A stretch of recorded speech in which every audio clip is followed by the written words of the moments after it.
On this episode of Interviews, I am so excited. There are often these stars, these performers that you get to watch their career before your eyes, never imagining you're going to have the chance to speak with them and get to know them a little bit better. Today, it's one of those true legends. Donna Mills is here with us. You, of course, first think of Knots Landing and so much more wonderful work over the years. Ms. Mills, thank you so much for doing this. Thank you. It's a pleasure to be here. Nice to see you. When you sit down for an interview and you hear the interviewer start off by referencing Knots Landing, is it a joyful return to something that made an important impact on your career? Or is it, there's so much more. Let's talk about the other stuff. No, I mean, for me, Knots Landing, I was on it 9 years, so that's a big chunk of my career, and it was a wonderful time. Yeah. Uh, so I don't mind talking about it at all, and it is my favorite character that I've ever played. I've done a lot of different characters, but Abby, when you have 9 years to hone a character, it's very special. So I don't mind talking about it at all. Yeah. Well, I'm going to take you back a bit and then we'll get to Knots Landing. I want to go back to the beginning of dancing was where your first passion lied, if I'm not mistaken. Right. What Yep. turned you toward acting then, as opposed to following the dance muse? Well, I was in Chicago. I was dancing in whatever there was to, do. There were industrial shows, things like that. And then at one point there was nothing to do as a dancer. So I saw an audition for a play at the Drury Lane Theater. So I said, well, I'll audition for that. And I got it. And it was a comedy. And I acted in high school and stuff like that, but nothing great. Dance was my passion. So I did the play, and in rehearsals, I felt it wasn't as much fun as dance because there wasn't music, there wasn't laughter, there wasn't, all. So, until opening night. On opening night, when I heard the laughs, I went, oh yeah, I do like this. I feel that audience, and that was what set me on the path to acting. As a matter of fact, my dance teachers at the time said, "Uh-oh, now you're not going to be a dancer." I said, "Oh yes, of course, I'm still going to be a dancer." And they were right. It took me off the dance path and onto, and the life of an actress is a lot longer than the life of a dancer. Yeah. Interesting when you talk about the reaction of the audience. What I often find fascinating is folks who can record in front of a camera and give the same kind of performance they would give if they actually had feedback from an audience. How do you gauge that you're hitting the right notes without that kind of instant feedback? Just instinct, I think. I think you just know, from your partner, whoever you're acting with, from the director, and you just feel it. Yeah. If it's working, it's working. If it's not, then you gotta, you get a chance to try it again and do something a little different. But it's instinct for an actor, Yeah. for a real actor.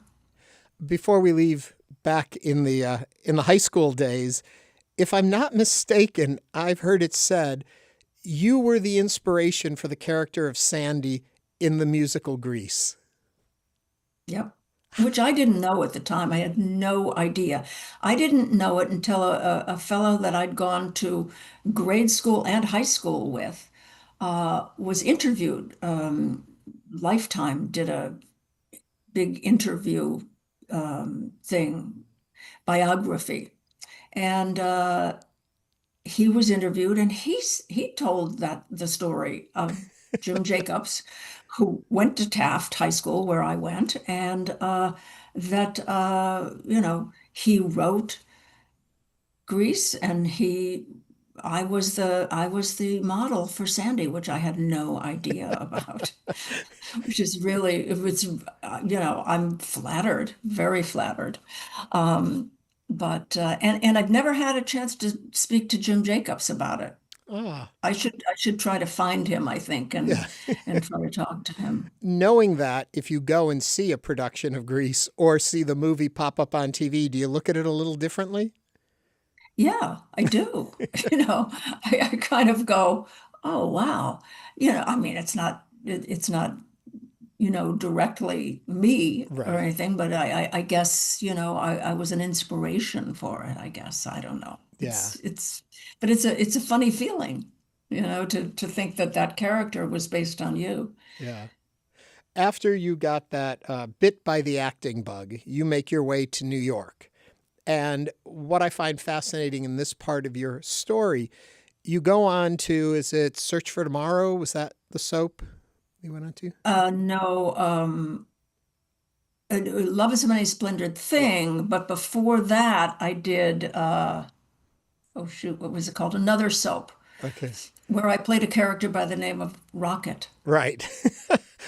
But the part that fascinates me about this, while you're doing that, if I understand correctly, you're also taking acting classes. You are going to school and you're performing every day and soaps are a heavy lift. Yes. Yeah.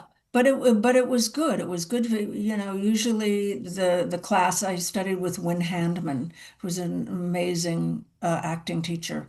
And I would go at night after I was finished shooting, during the day. It was really a great way to study because you could take everything you learned into a real situation, a real professional work situation. And you don't get to do that very often. Yeah. So it was a very interesting and good time for me. I am always fascinated too with the amount of material on daytime soaps that performers have to go through.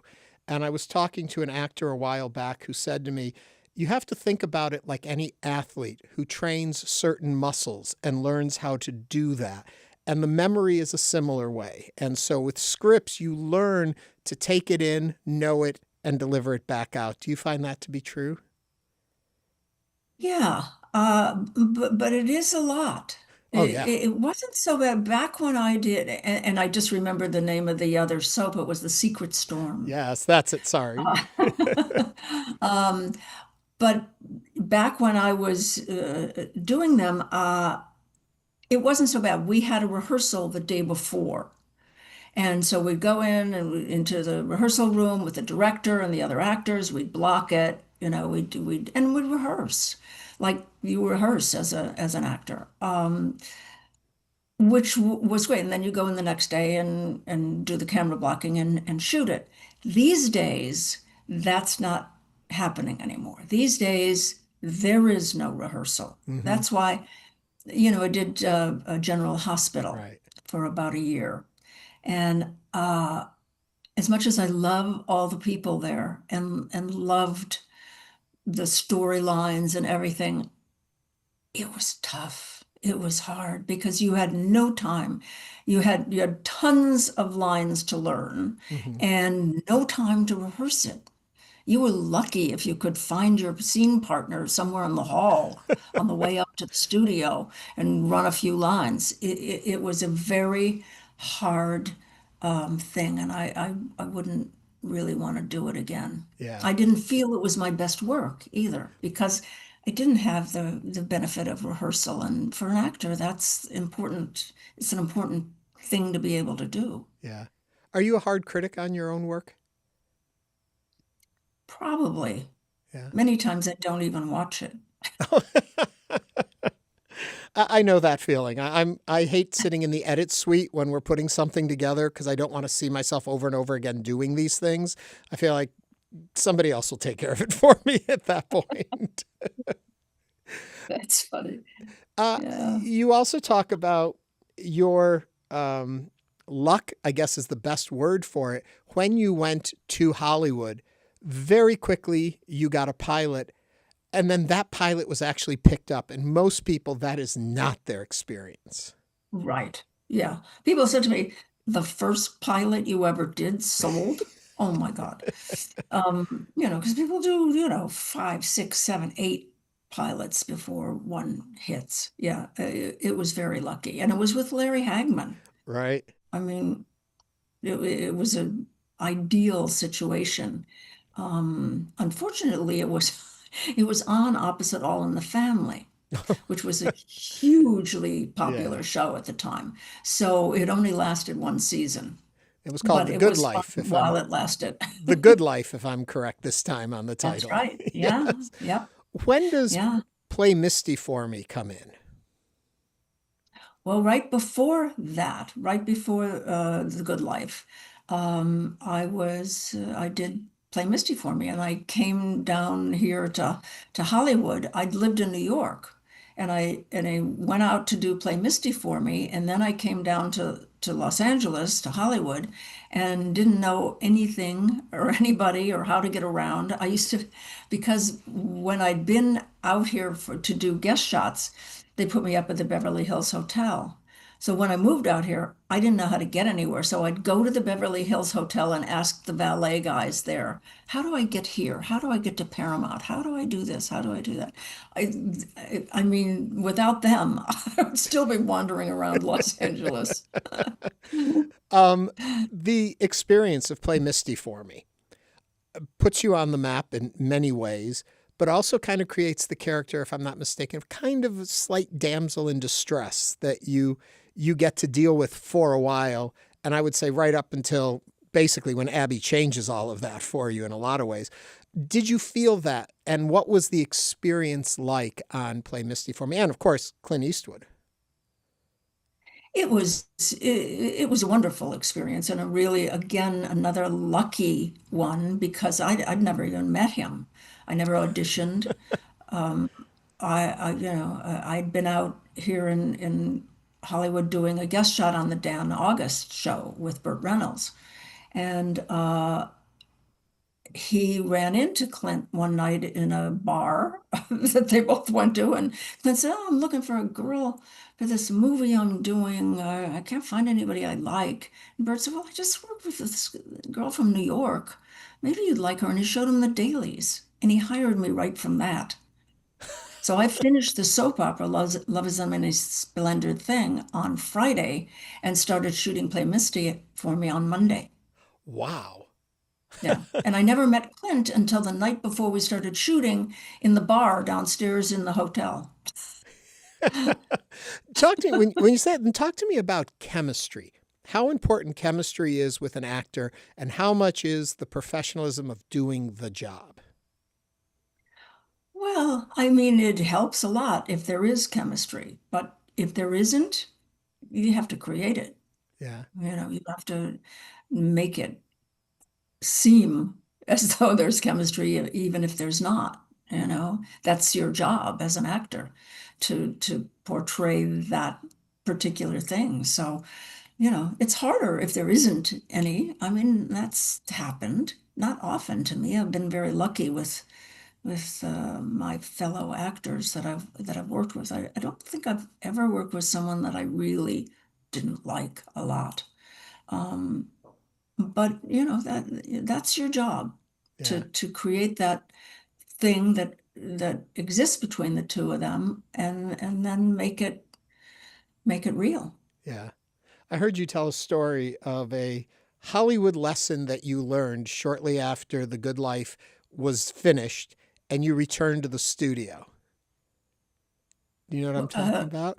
a You what? pulled up for an audition, if I'm remembering this correctly, to the studio that you had just finished The Good Life a couple days earlier. Do you know where I'm going with this? I think so. Yeah, A- yeah, And yeah.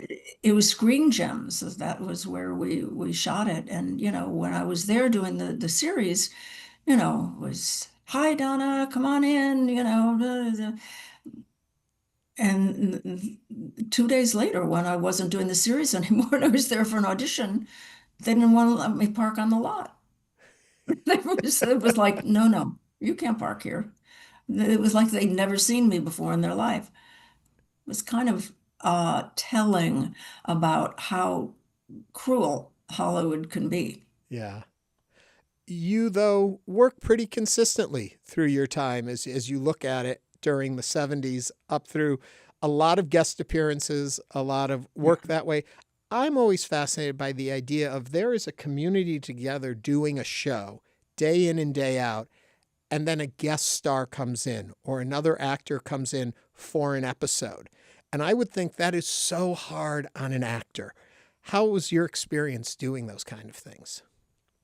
Yeah, it's hard, but again, it's your job. It's your job to go in there and fit in, and whatever the character is that you're coming in to play. And like I said, with Hollywood crews, particularly because the crew is like vitally important to how the atmosphere is around the particular show. And I never found a crew that wasn't welcoming and kind and helpful. They just are. It's always amazed me that all these, 100, 150 people maybe come together to create something, and they all get along and they all do their jobs and they all make it work. I think it's an amazing business Yeah. because that happens every single day. It always That's my fasc- it always fascinates me when I thought. see copies That's of. Ranger. Yeah, I see him back there. Yeah. Oh no, that's River. So, oh no, that's Ranger. Yeah, I have I'll, two. you have two? I'm going to get to Yeah. your home in a bit because it's not just a home. You've got a business there too, and we'll get to that, which I think is really fascinating. But talking about when you create something for the medium of television or for film, and it looks so intimate and it looks like it's just you there, and then you realize, like you're talking about, all of the people that surround it and how much is happening in what we then see on TV. And it always fascinates me to have that full view. Yeah. Yeah. It's just it's it's the magic, Yeah. magic that the whole crew and the actors and everybody makes happen because it's it's not what you see on your screen afterwards. It's there's you know the camera, maybe you've got a a camera that's moving with you. Maybe maybe there's a crew person that has to do this or that. There's the sound people. There's, all these things going on. And then what the audience sees is just this little Right. bit that happens right before the camera, but there's so much else Yeah. that goes on. It's fascinating. People have come to the set and watch it happen, are like and don't know about filming, are really, they say, well, why were you talking to him over there? Because before he was over there. And they don't understand, you're doing different close-ups and stuff like that. It's fascinating. Yeah. Um, I guess we've come to the point where we need to talk a bit about Knots Landing, which is one of Oh, my okay. all-time favorite programs. And I am curious, were you seeking something like that, or was it happenstance you came across an audition notice? How did you first become aware of the role of Abby? Oh no, I was seeking something like that. And I happened to be in my agent's office and saw the breakdown on his desk. I'm just sitting there and I'm looking at stuff and I went, "Oh, this is the role. This is the one I want." Because, it described her, described Abby. And he said, "Oh, well," I said, "Get me an audition." And he did. He called them up and they said, "Oh, listen, we know Donna. She doesn't have to come in and audition. She's terrific. We'll consider her. Yeah, sure." And I said, "No, no, no, no. I have to go in and audition. They don't know that I can do this. They've only seen me play Miss Goody Two Shoes. They haven't seen me do this kind of thing." And he had to really pressure them in because they kept saying, "No, we know her. It's okay." I have to go and audition. So finally they said, "Okay, let her come in." I did. I read. An hour after I left the reading, they called and said, "You got it." Wow. Yeah. But I had to fight for that audition. I really, really did. When you talk about seeing the sides, reading about the breakdown of the character, if someone has been watching Knots Landing, they know Abby comes in gentler, I would say, than what she becomes. And you get the feeling that there's growth and change in the direction of the character. How much of it was known from the start where Abby was going? Well, they always knew that she was one going to be the one to stir it up. She was one that was going to create trouble and create, different problems, which is, what the stories would be about. So, and that was in the breakdown, that was in, what they said was going to happen. It's one of the reasons I wanted the role.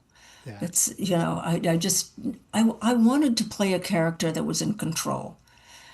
Because when you play the goody two shoes, 9 times out of 10, she's a victim. And I didn't want to play a victim anymore. I wanted to be a woman who was strong and capable and knew what she was doing. And I knew that this role would be it. Yeah.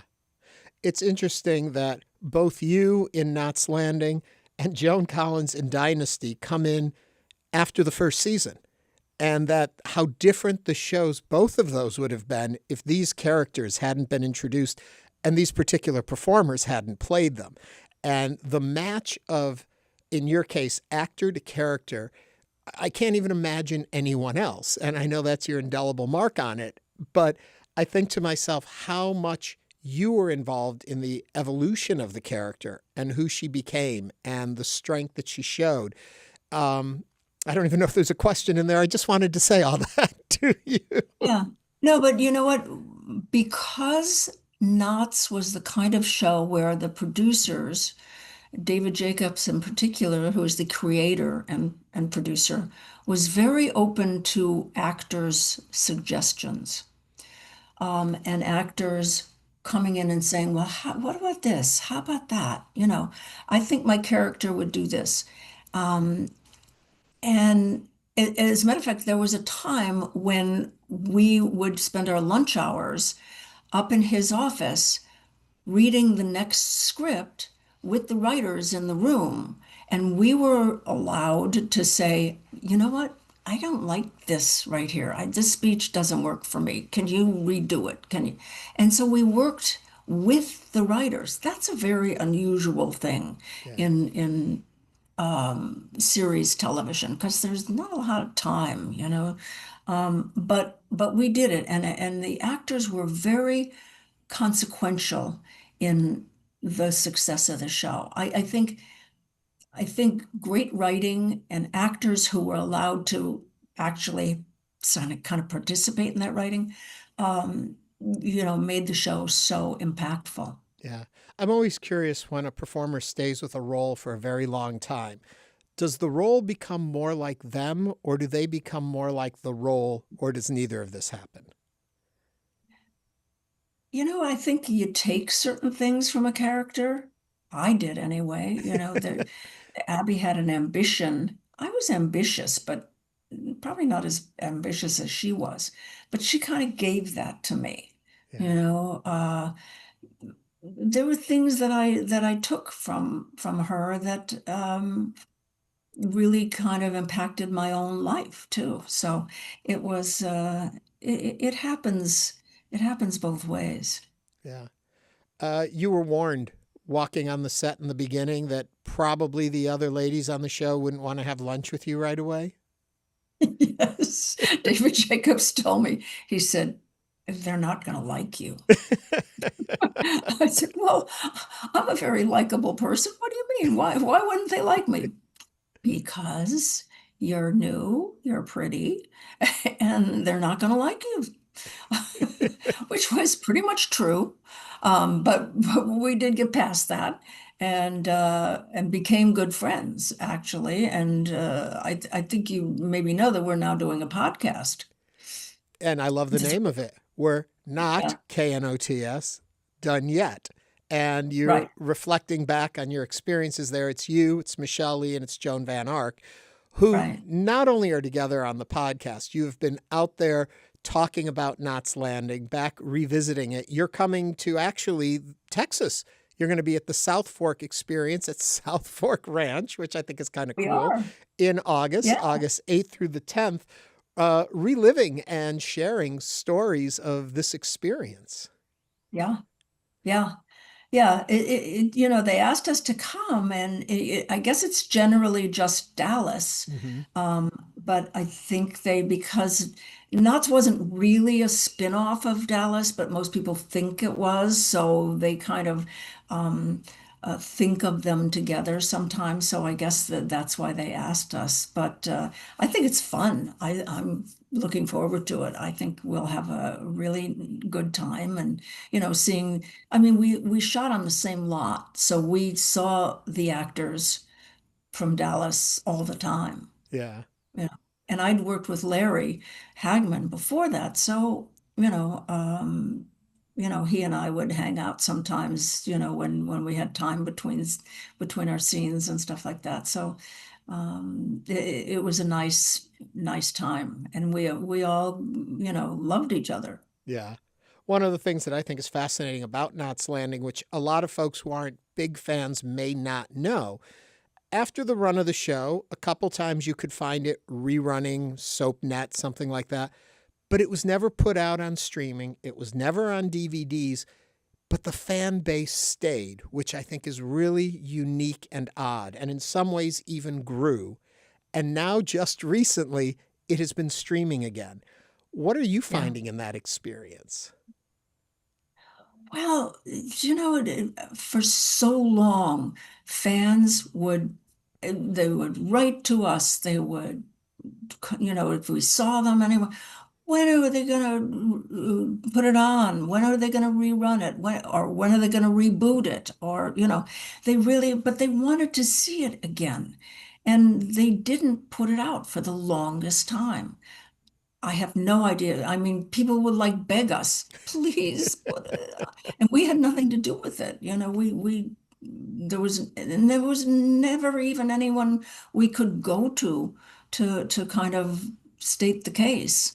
It's owned by Warner Brothers, and who even knew who handled those kind of things there. So, it was one of those things that, and we do, Joan, Michele, and I would do in person things where it was called an evening with, and we'd, talk about the show and answer questions and stuff like that.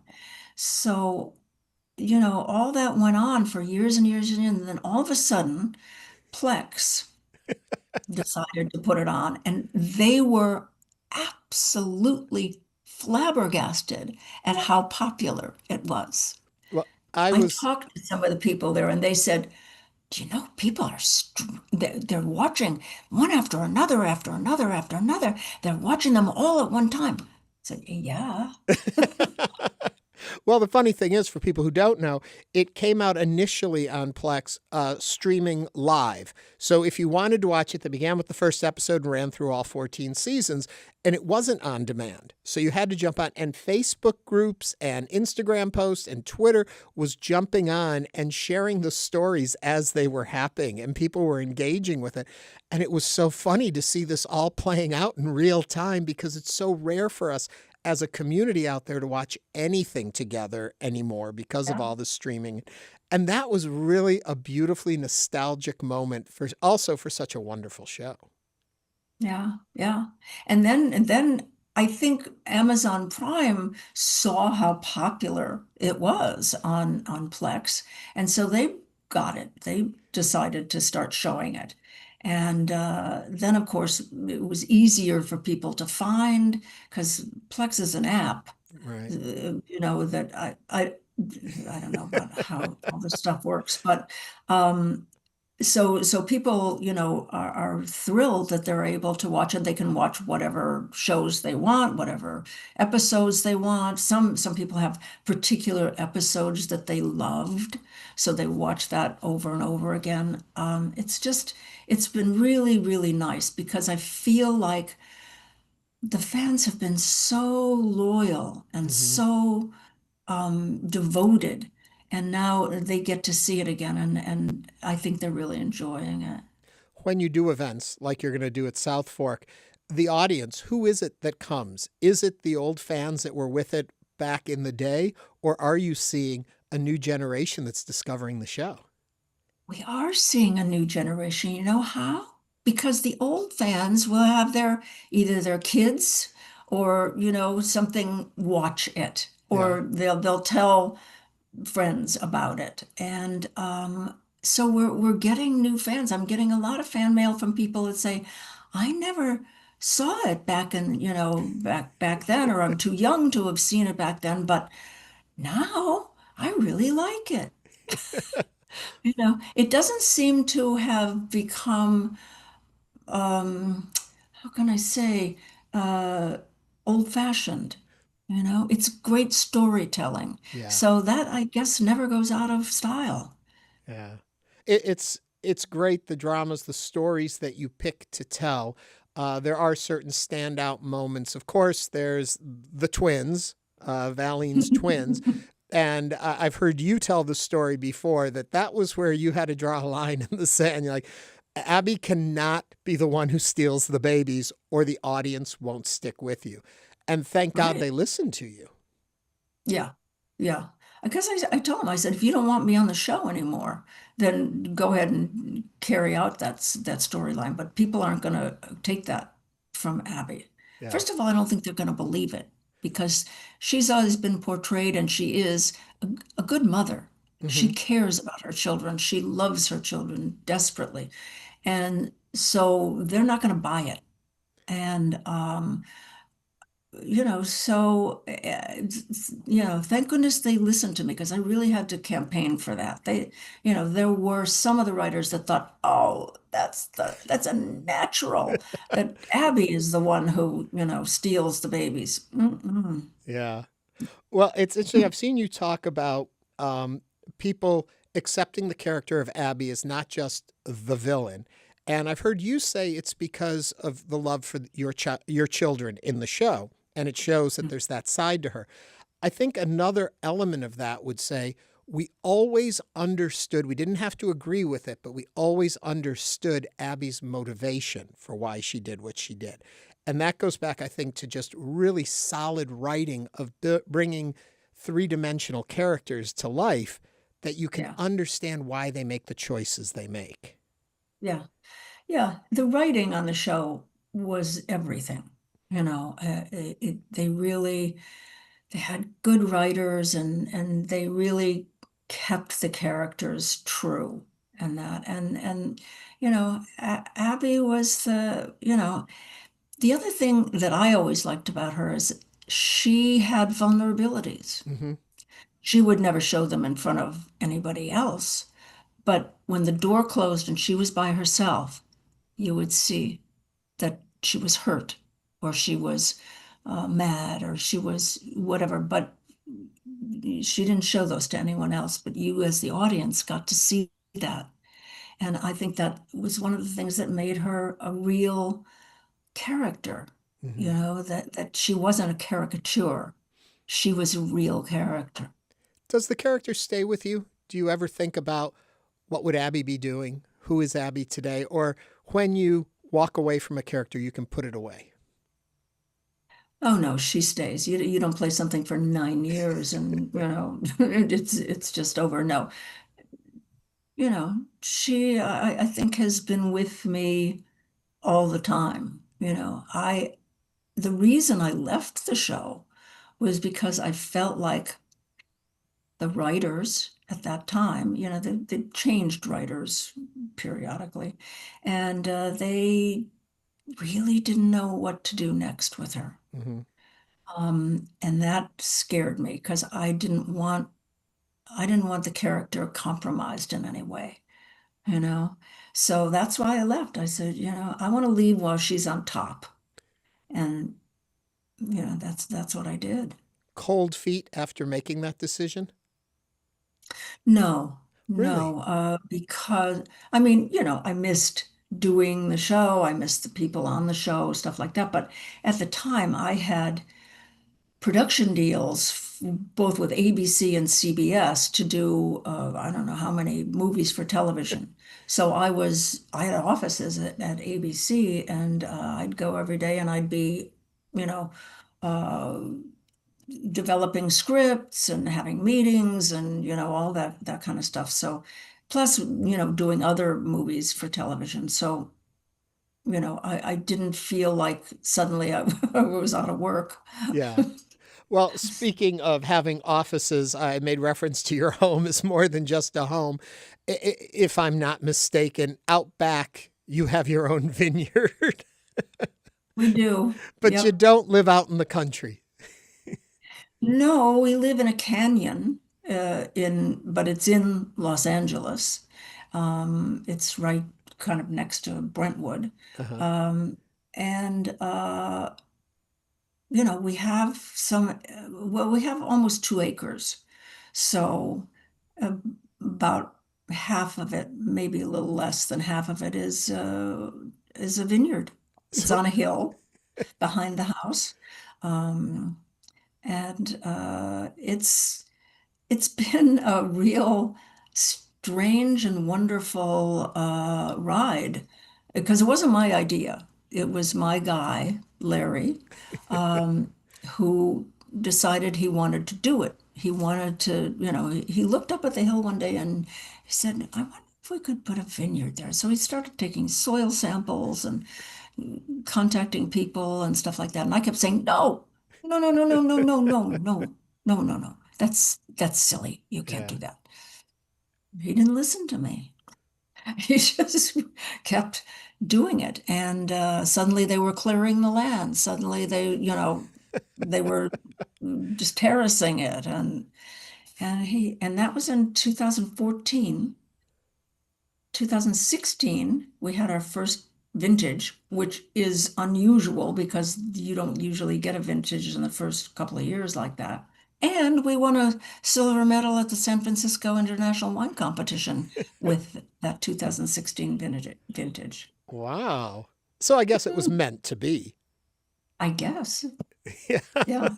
And I must say, I don't he takes care of most of it. I mean, I do some stuff up there, but he takes care of most of it. And we have a good winemaker. Hmm. It's not just growing it, then you have to take it and do stuff with it, put in the right barrels and the right amount of time and all that kind of stuff. So we have a very good winemaker, and we've produced really good wine. Oh, good. You can buy it online, by the way. And it's Mandeville? Mandeville Vineyards. Yes. Yep. Um, and that is not something that occupied a lot of your time initially when you left Knott's and were doing movies. You also decided to have a child, to raise a child, and as I understand, took a bit of a backseat in your career to be able to be a mom. Well, yeah. Well, I mean, I adopted a little baby girl at 4 days old, who just got married, by the way. Isn't that crazy? Last weekend was her wedding. Yeah. Ah, congratulations. Thank you. Thank you. And she has a baby. So Ah, I'm a grandma. which no one would believe that you're a grandma, but I guess it is Yeah. true.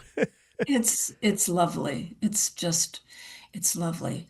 But yeah, what I did was I wanted to have a child, and it gotten a little late in my life to have it.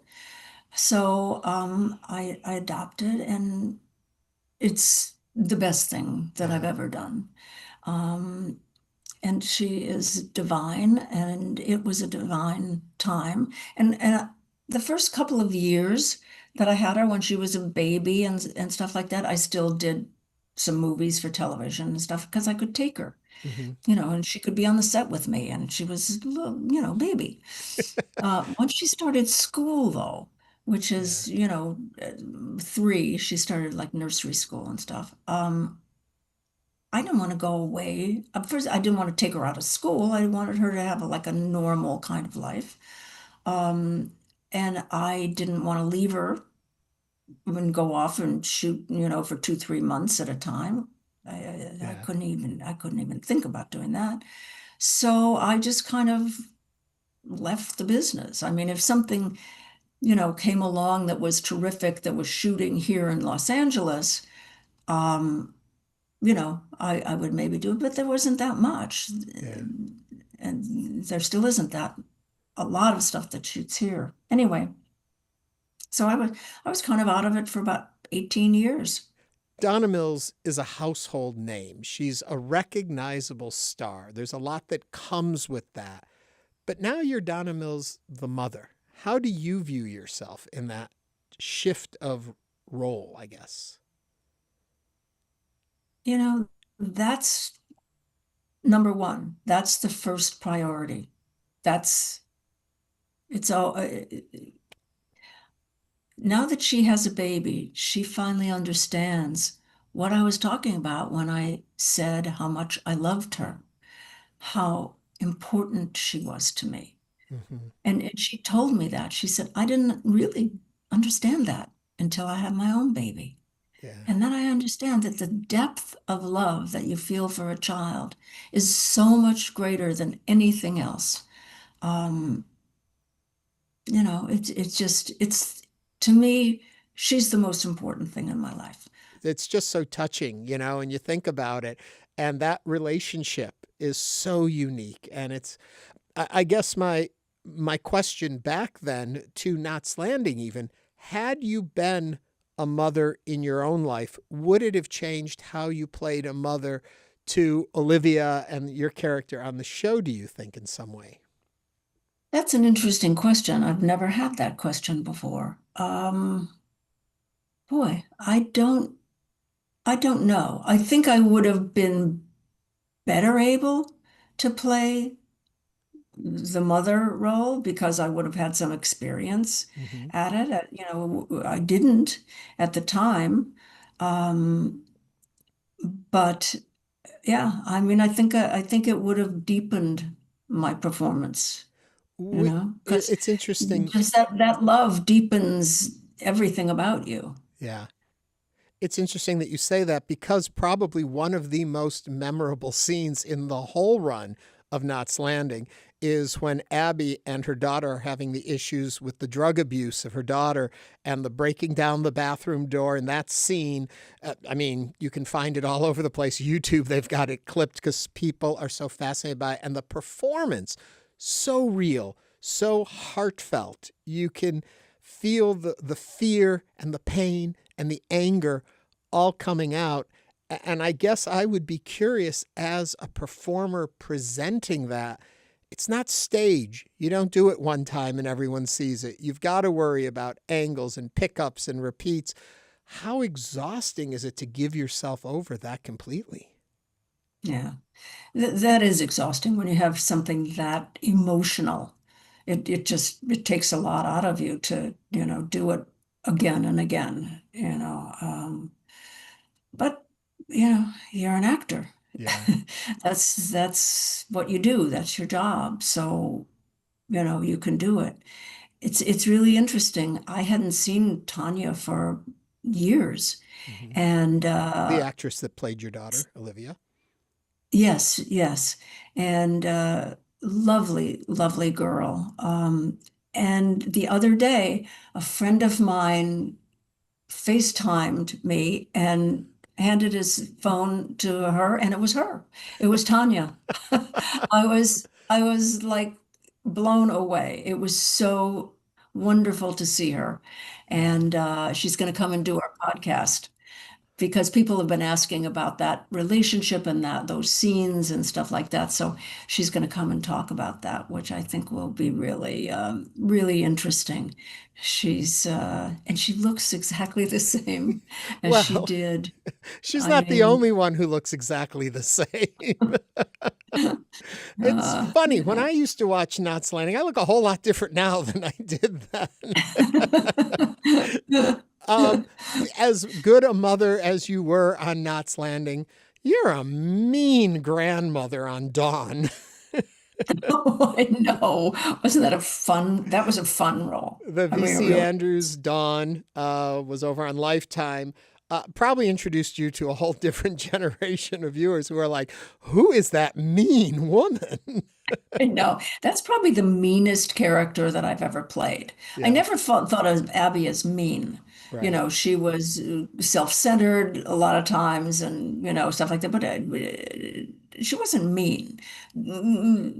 Lillian was mean. And I found that great fun to play and I really just went for it. Yeah. I wasn't going to try and make her nice, and a little bit nice, a little bit, take the edge off or anything. I went right for, right for the mean, and it was really fun. Is it fun to be getting out there more and more? I've seen you in so many things recently, from Dr. Odyssey, you were in Nope. It looks like there is a renaissance of Donna Mills out there. Well, that's what my manager likes to call it. She's having a renaissance. I said, oh, nice. Um, Yeah, I mean, it's lovely to be having that. It's not so easy because um, people don't think, first of all, they don't think you still want to work. You know what I mean? They think, well, you must want to retire now. I mean, really, uh, nothing could be further than the truth for me. Yeah. I like to work. I love to be on a set, to be in a studio, to, be in front of the camera. It's what I love to do. So yeah, I've been doing it. I'd do another series again. That would be my ideal, is to do another series. Would you want to So we'll do drama? Would you want to do a comedy? What is uh, eating at you right now that you'd like to do? It could be either. Probably a drama though. Yeah. Probably, because I don't know if I'd want to do a comedy like they do in front of an audience. Sometimes I don't know if I'd want to do that. I Yeah. haven't done that much, but yeah, just something. I don't know. People think it's kind of what we're talking about in the podcast. Too. We're not done yet. Hmm. You know, I'm not done. I got stuff to do. I have more to give, Yeah. and I think I hope that I can be an inspiration to women who are getting older, who think, well, I might as well just sit in the chair and rock, and you don't have to. Yeah. You don't have to. You still have lots in the hopper to give. So, keep Well, doing it. Dr. Odyssey, Ryan Murphy, very prolific producer. Donna Mills, maybe. I let him know. I let him know that I wanted to do, because it was really strange. I mean, when I came on the set, they said, "Oh my God, Ryan made us all watch your makeup video." What? And he loved the makeup video for years and years and years. And so they had all watched it. It was really funny. And yeah, he does so many things in that. So I told him, I let him know. I said, you know, if you got a series that you could, fit me in, I'd love to do it. Uh, So we'll see. So far, no, but who knows? who knows? That's the wonderful thing about this business. You never know. Yeah. Tomorrow it can, all open up. All right. You brought up the makeup video. I have to ask, a rumor I have heard, which I hope is true, is that the Donna Mills eye that we're so familiar with, and the eyeshadow and the look and all of that, came about because you were waiting on the set to go out and do scenes, and you would just fiddle a little more and fix and create what became the look of the 80s in a lot of ways. True or Yeah. false? Well, pretty much true. I mean, because, it's funny. Somebody was asking the other day about what does you do when you sit around in your dressing room waiting to do a scene? And these days, it would probably be this. Do you Right. know what I mean? Yeah. You'd be on your phone, you'd be doing something. We didn't have those then.